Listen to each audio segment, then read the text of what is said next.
Okay, let's unpack this. Today, we're diving into a collection of experiences that really highlight the dark side of online interactions and, well, dating specifically. We've got a stack of real-life accounts here, tales of internet deception, emotional manipulation, and some truly disturbing encounters. Yeah, and what's fascinating here, I think, is that these aren't just speculative stories. They're firsthand accounts, raw and unfiltered. They give us a direct window into the vulnerabilities and, honestly, the dangers that can exist when we connect with strangers online. Right. Our mission today is to sift through these narratives, not just to, recount them, but to try and uncover the patterns, the subtle red flags, and the shocking implications when that digital trust turns into a real-world threat. You might find some of these details, frankly, hard to believe, but they are crucial for understanding the complexities here. So we begin with the story of a 16-year-old girl. She was growing up in a pretty sheltered household, found an outlet for her writing through online role-play forums. Seems innocent enough, right? This is where she met a guy using the name John. He presented himself as 17, high school in Washington, while she was down in California, and they started messaging a lot. They developed what she felt were, real feelings. And this raises a really important point. How quickly did those lines blur? What we see here is, a crucial shift when John requested a video chat. The reason he gave, ostensibly to prove her identity after someone else in their group, another cyberer, turned out to be male. Okay, so he's flipping it onto her. Exactly. And she went along with it. She was on cam, but he claimed he couldn't be because it was a family computer, no camera. So it immediately becomes this one-way street. She's visible, vulnerable, he's not. Right. And the demands started subtly.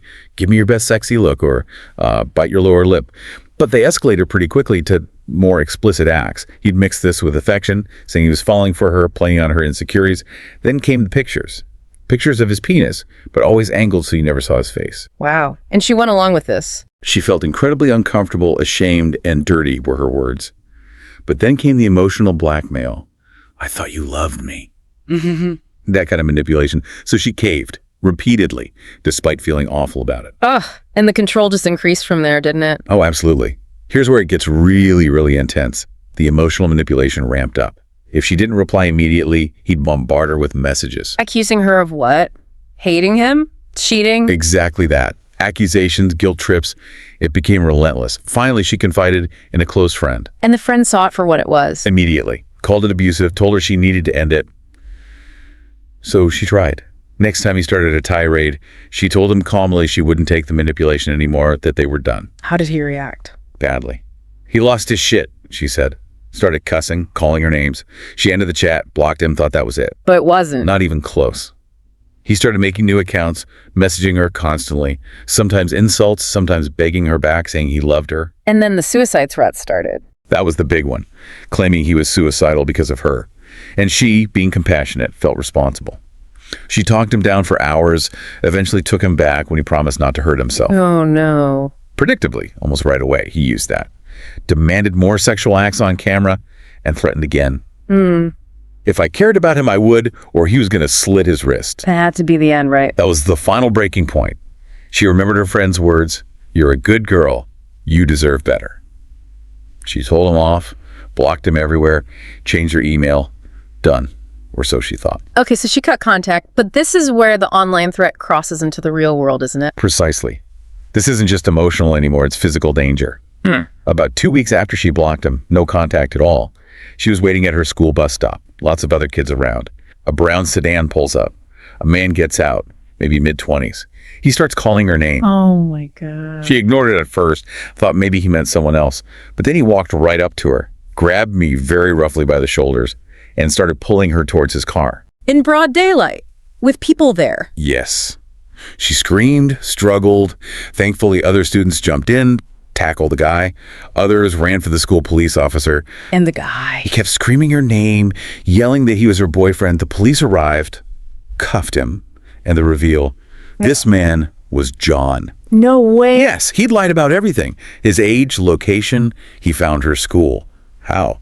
She remembered wearing a school sweater on the webcam once. That's all it took. That's terrifying. What was in his car? That's the chilling part. Police searched it. They found rope, duct tape, sleeping pills, some women's clothing, and a big knife.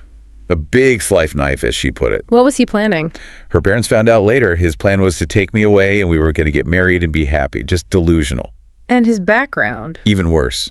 Her mom discovered he had a prior record.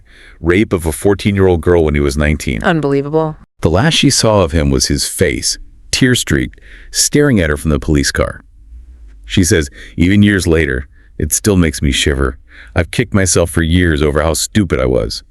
But she wasn't stupid. She was manipulated. That story is just harrowing. The escalation, the real-world danger from one small detail. Yeah. Okay, let's unpack this next one. This started on a dating website back in 2008. Right. The person telling the story was a 20-year-old college junior home for the summer in Washington State. Wasn't looking for anything serious, just casually browsing dating sites. And what's fascinating here, again, is how carefully the deception was constructed initially. He gets a message from Anna Richardson. Profile says she's a year younger, goes to Everest College nearby.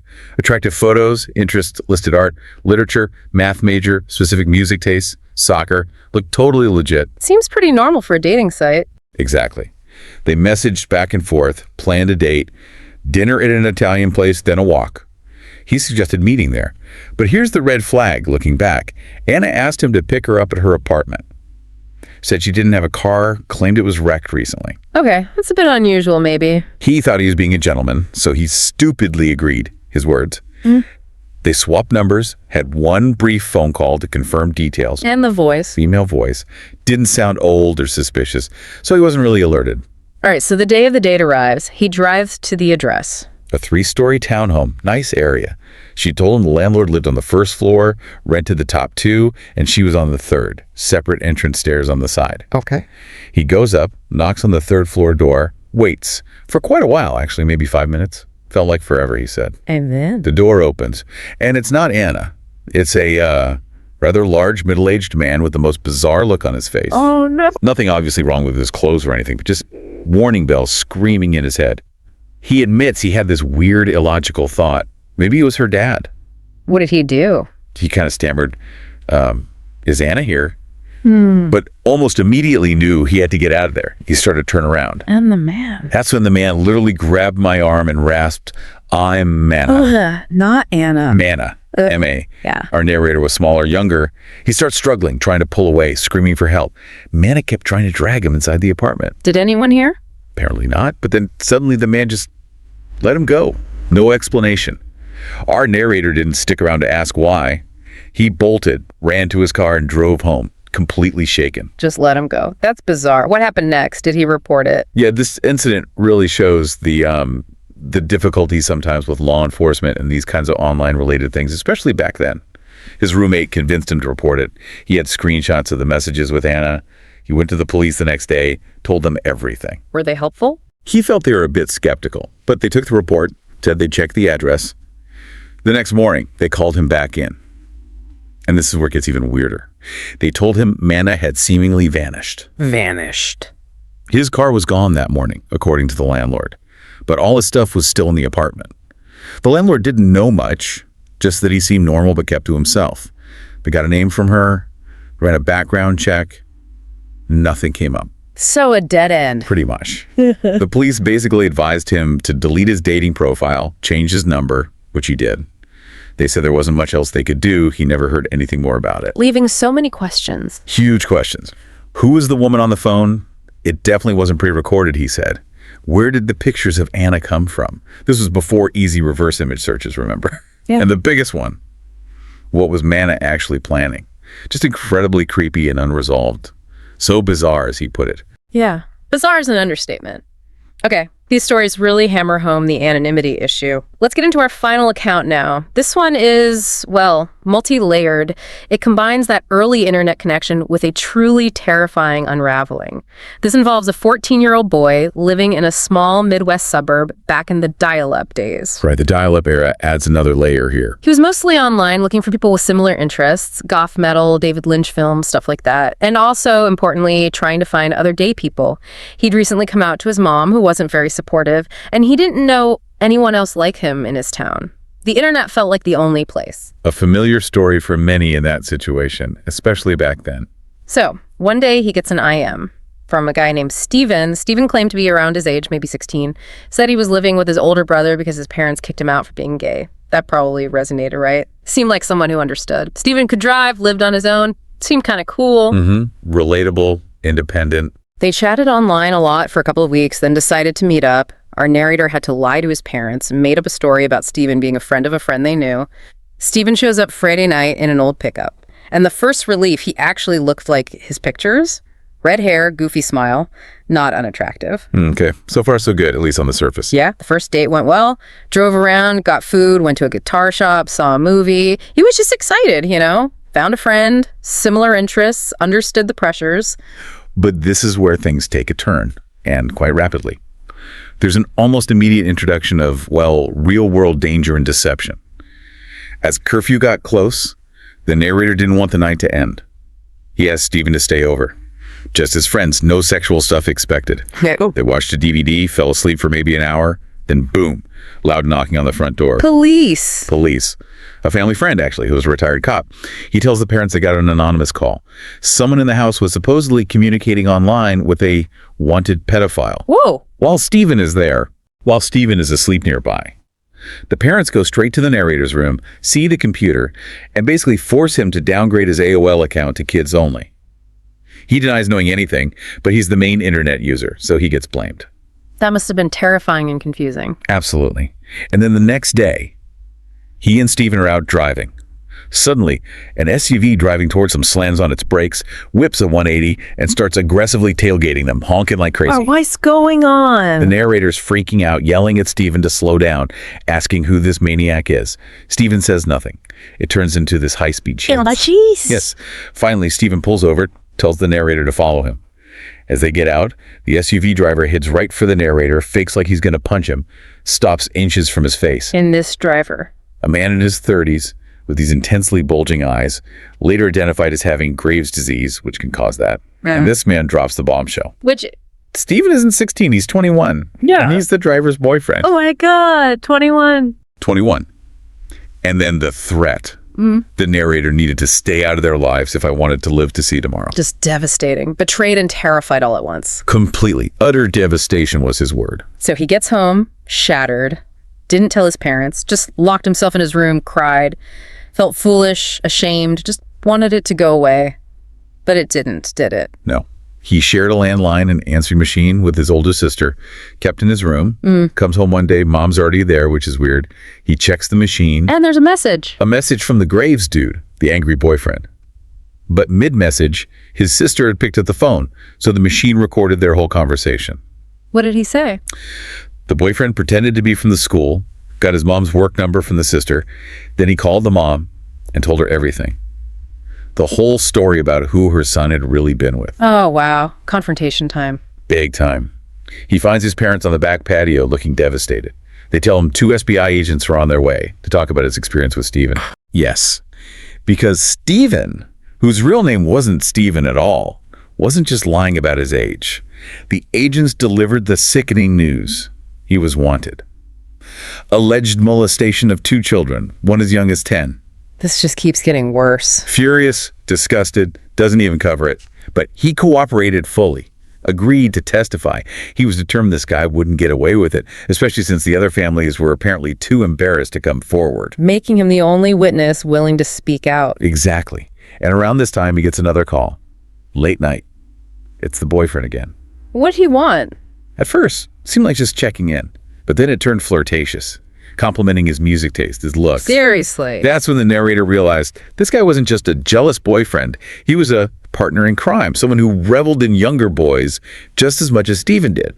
He hung up immediately, refused to talk to him again, though the guy tried calling a few more times. So what happened in court? Did he testify? Well, this is where the justice system aspect becomes frustrating. A year later, the court date arrives. He's there with his mom. The attorney tells them Steven took a plea deal. A deal? After all that? Sentence. 1 year in jail. 1 year? For molesting children? Just 1 year. Why? Because the other victims wouldn't testify? Shame, fear, whatever the reason. They wouldn't come forward. He was the only one, and apparently it wasn't enough for a harsher sentence. That is infuriating. Deeply. Another year goes by. The narrator, 16 now, has his own car, trying to move on. Then the IMs. Oh, no, not again. Instant messages from screen names he doesn't recognize, death threats, but also specific details about his life, what car he drove, clothes he wore that day, his daily schedule. Someone was actively stalking him. That's terrifying. Had to be Steven, right? Or the boyfriend. That was his assumption. This went on for weeks. Different anonymous handles, graphic threats. He was constantly looking over his shoulder, totally freaked out, but never saw anyone suspicious. What did he do? Finally, he printed out all the IMs, took them to a school principal, and then to the police. Filed another report. And after that, the messages stopped. Thank God. Is there any update on Steven? There is, actually. An alarming one, but maybe some sense of justice finally.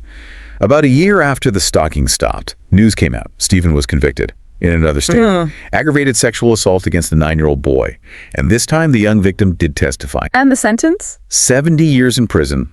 His inmate pen pal profile, found later, apparently showed him as completely delusional and despicable. 70 years. Wow. It took another victim, a child willing to testify, to finally get him locked away for a long time. So reflecting on all three of these, what's the takeaway? These accounts are different, but there are these chilling common threads, aren't there? Absolutely. The careful construction of fake identities online, the insidious use of emotional manipulation playing on vulnerability, and then that horrifying leap from something purely digital into a tangible physical threat. Yeah, it really underscores how vulnerable people can be when they're just looking for connection online, and how crucial vigilance is, even when things seem innocent at first. And it really raises an important question for all of us, doesn't it? In this era where so much of our lives, our social interactions, are mediated by screens, how do we cultivate that discernment? How do we build awareness to protect ourselves and maybe others from people who weaponize trust like this? That's the key question, and maybe something for you, the listener, to think about. What responsibility do we have as individuals, as a society? How do we recognize and maybe mitigate these dangers lurking in the, anonymous corners of the internet, especially when those lines between virtual and reality can blur so devastatingly? Thank you for joining us on this deep dive. We hope you gained some valuable, if unsettling, insight.